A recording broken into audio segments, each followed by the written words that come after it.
Halo semuanya, Assalamualaikum warahmatullahi wabarakatuh. Hari ini kita akan mempelajari psikologi pembelajaran matematika. Sebelumnya, saya akan memperkenalkan diri. Saya Nadia Sagita Pera dan rekan saya Ihan Pretiatun. Kami dari Universitas Hamzanwadi akan membahas psikologi pembelajaran matematika. Nah, mengapa kita perlu belajar psikologi anak? Mempelajari psikologi anak membuat kita lebih mengerti dan mengenal anak tersebut. Nah, teman-teman, langsung saja kita masuk pada materi pertama, yaitu memaknai belajar dan berkembang. Di sini yang pertama yang akan kita bahas yaitu teori belajar. Teori belajar ini ada banyak sekali bentuknya. Yang pertama yaitu teori belajar behavioristik, yang dimana teori belajar yang berfokus pada perubahan perilaku peserta didik sebagai hasil dari proses pembelajaran. Selanjutnya ada teori belajar sosial kognitif, di mana teori ini adalah teori yang muncul setelah teori belajar behavioristik, di mana menurut Albert Bandura, walaupun prinsip belajar cukup menjelaskan dan meramalkan perilaku, namun prinsip tersebut harus memperhatikan suatu fenomena yang diabaikan oleh paradigma behaviorisme, yaitu manusia mempunyai kemampuan berpikir dan mengatur tingkah lakunya sendiri. Nah, selanjutnya di sini ada teori belajar humanistik, di mana teori belajar humanistik ini adalah satu dari beberapa teori yang sering digunakan oleh guru maupun tenaga pengajar lainnya. Selanjutnya kita masuk pada teori perkembangan. Teori perkembangan ini juga dibagi menjadi beberapa bagian. Yang pertama, perkembangan fisik masa bayi. Kematangan fisik pada masa bayi terlebih dahulu pada bagian kepala dan berlanjut pada bagian tubuh lainnya. Bayi baru lahir sudah mampu menggerakkan bibir, mata, kemudian mampu menggerakkan tangan dan kaki, serta mampu menggerakkan anggota tubuh yang kiri maupun yang kanan. Nah, selanjutnya juga ada perkembangan fisik masa kanak-kanak, di mana perkembangan fisik masa kanak-kanak merupakan kelanjutan dari perkembangan fisik awal anak-anak. Perkembangan ini berlangsung dari usia 6 tahun saat individu mulai masuk ke sekolah dasar. Selanjutnya di sini ada perkembangan fisik remaja, di mana hal ini terjadi karena perubahan fisik merupakan gejala primer yang membuat organisme secara matang mampu bereproduksi. Gejala primer di sini ditandai oleh perubahan postur tubuh, tinggi badan, berat badan, dan yang lainnya. Selanjutnya, ada perkembangan fisik masa dewasa, di mana penampilan fisik pada masa dewasa sudah semakin matang sehingga siap untuk melakukan tugas-tugas seperti orang dewasa lainnya.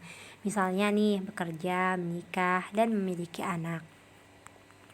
Selanjutnya di sini ada perkembangan sosial emosional, di mana di sini kita akan berfokus pada dua teori ya teman-teman. Teori yang pertama berfokus pada konteks sosial yang mempengaruhi kehidupan individu sehingga turut mempengaruhi perkembangan mereka. Dan teori yang kedua, dia berfokus pada perkembangan kehidupan masyarakat secara bertahap. Nah, di sini terdapat 8 tahapan perkembangan yang harus dilalui individu sepanjang rentang kehidupannya. Nah, selanjutnya di sini ada perkembangan moral, teman-teman. Perkembangan moral adalah aturan dan konversi berinteraksi antara orang-orang. Aturan-aturan ini dapat dipelajari dalam 3 domain, yaitu kognitif, perilaku, dan emosional. Nah, masalah utama dalam domain kognitif adalah bagaimana siswa berpikir mengenai aturan untuk berperilaku dan etis. Selanjutnya kita akan mempelajari perkembangan peserta didik. Nah, perkembangan peserta didik ini juga dibagi menjadi beberapa bagian. Yang pertama yaitu aspek-aspek perkembangan. Memahami aspek perkembangan adalah salah satu bekal penting bagi guru untuk mampu mengenal peserta didiknya. Dan yang kedua adalah kemampuan awal, yang dimana pengetahuan dan keterampilan yang harus dimiliki terlebih dahulu. Maksudnya adalah pengetahuan atau keterampilan yang lebih rendah dari apa yang akan dipelajari. Nah, selanjutnya di sini ada ragam kerangka strategi dalam pembelajaran. Nah, yang pertama ada pembelajaran yang berdiferensiasi atau dikenal dengan DAP. DAP ini bukan merupakan kurikulum atau seperangkat standar kaku, melainkan seperangkat kerangka kerja, filosofi, atau percetakan dalam pengembangan anak.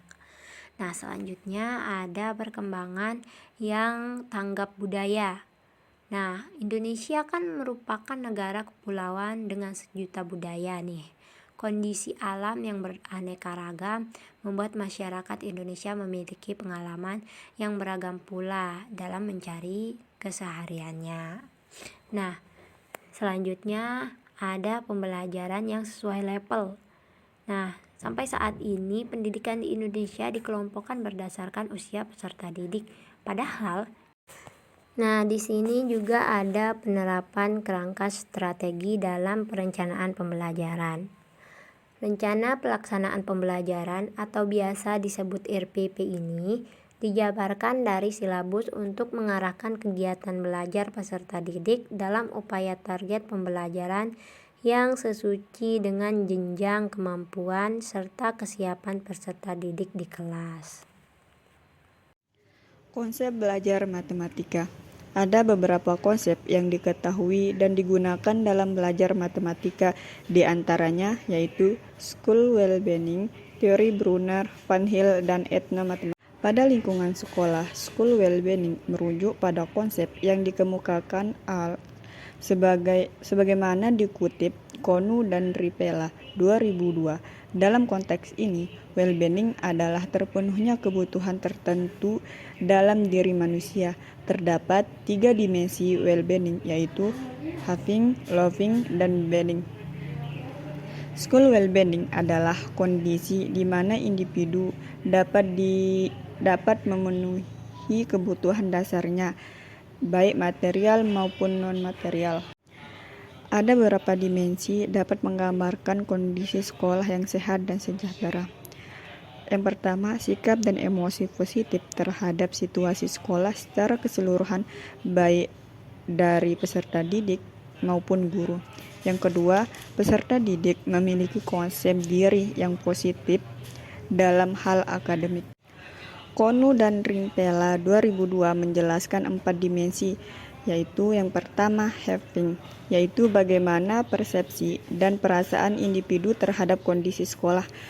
Yang kedua, loving, mengacu pada lingkungan sosial saat pembelajaran, meliputi hubungan dengan guru, dengan teman sekelas, interaksi dalam kelompok. Yang ketiga, being, mengacu pada bagian individu di sekolah, menghargai keberadaan mereka. Yang keempat, health, status kesehatan, mengacu pada kesehatan fisik dan mental peserta didik dan guru. Faktor yang mempengaruhi school well-being. Ada beberapa faktor yang dapat mempengaruhi school well-being. Rambeng DKK 2019 menjelaskan bahwa stres pada guru dapat mempengaruhi kesehatan sekolah, khususnya peserta didik. Beban kerja dan kewajiban guru membuat guru rentan terhadap stres. Yang kedua, teori Brunner. Jerome Seymour Brunner lahir di New York pada 1 Oktober tahun 1915. Ia adalah seorang psikolog Amerika yang memberikan kontribusi signifikan terhadap psikologi kognitif manusia dan teori perkembangan kognitif dalam psikologi pendidikan. Ada beberapa tahapan teori belajar Brunner. Yang pertama, tahap enaktif. Pada tahap ini, siswa akan memanipulasi objek secara langsung. Yang kedua, tahap ikonik. Pada tahap ini, siswa akan memanipulasi objek secara tidak langsung. Yang ketiga, tahap simbolik. Pada tahap ini, siswa akan memanipulasi dengan simbol. Ada 4 dalil menurut teori Brunner. Yang pertama, dalil penyusunan. Yang kedua, dalil notasi. Yang ketiga, dalil pengontra. Yang ketiga, dalil pengontrasan dan keberagaman. Yang terakhir, dalil Yang ketiga, teori Van Hill. Teori Marie Van Hill atau Van Hill lahir pada tahun 1909. Ia adalah seorang pengajar matematika di Belanda. Van Hill telah mengadakan penelitian di lapangan melalui observasi dan tanya jawab.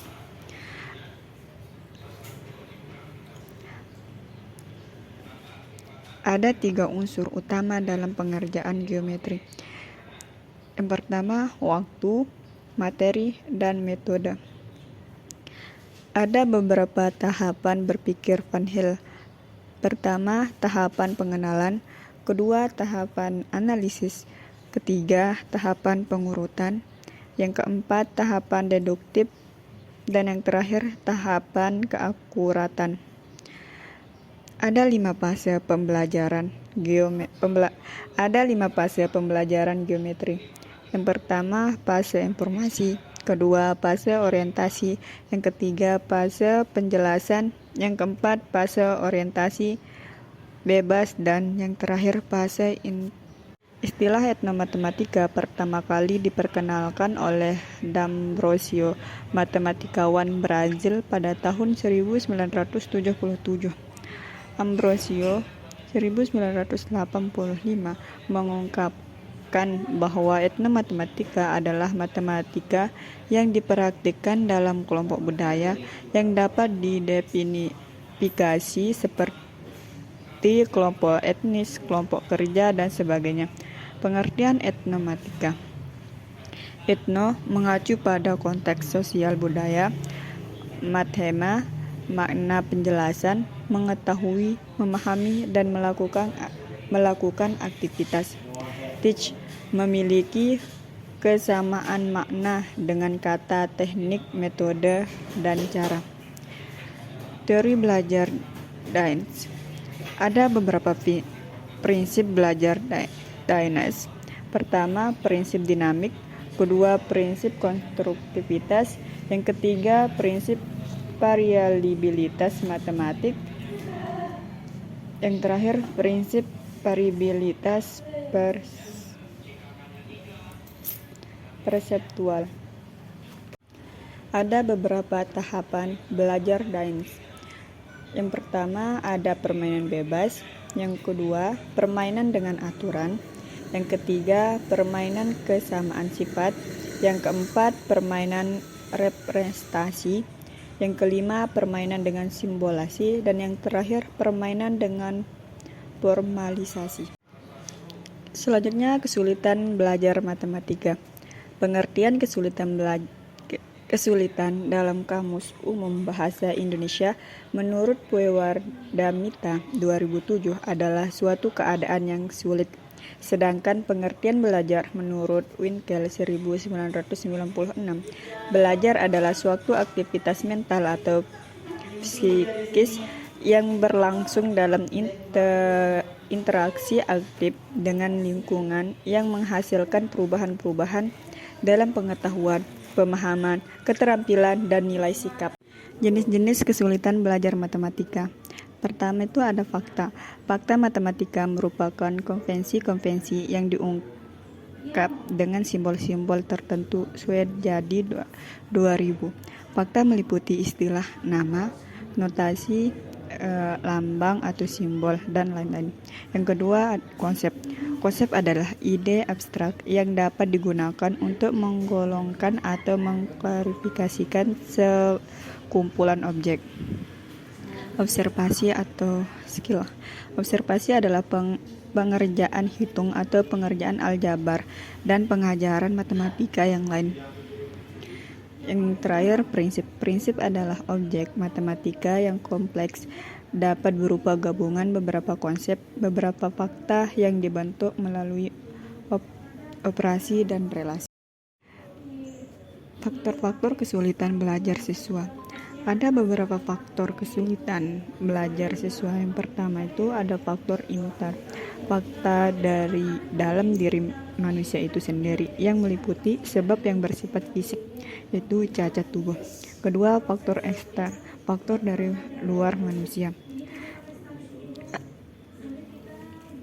Faktor keluarga, ada beberapa faktor dalam keluarga. Yang pertama itu faktor orang tua, yang dimana cara mendidik anak, terus hubungan orang tua dan anak, bimbingan dari orang tua. Yang kedua, susunan keluarga yang sangat ramai atau gaduh. Tidak mungkin anak dapat belajar dengan baik. Yang ketiga, saran dan prasarana. B. Faktor sekolah. Yang pertama ada guru, faktor alat, kondisi gedung, waktu sekolah, dan disiplin kurang. Yang C. Faktor media massa dan lingkungan sosial. Baik teman-teman, hanya itu rangkuman materi dari kami. Sampai jumpa di video kami selanjutnya. Dah.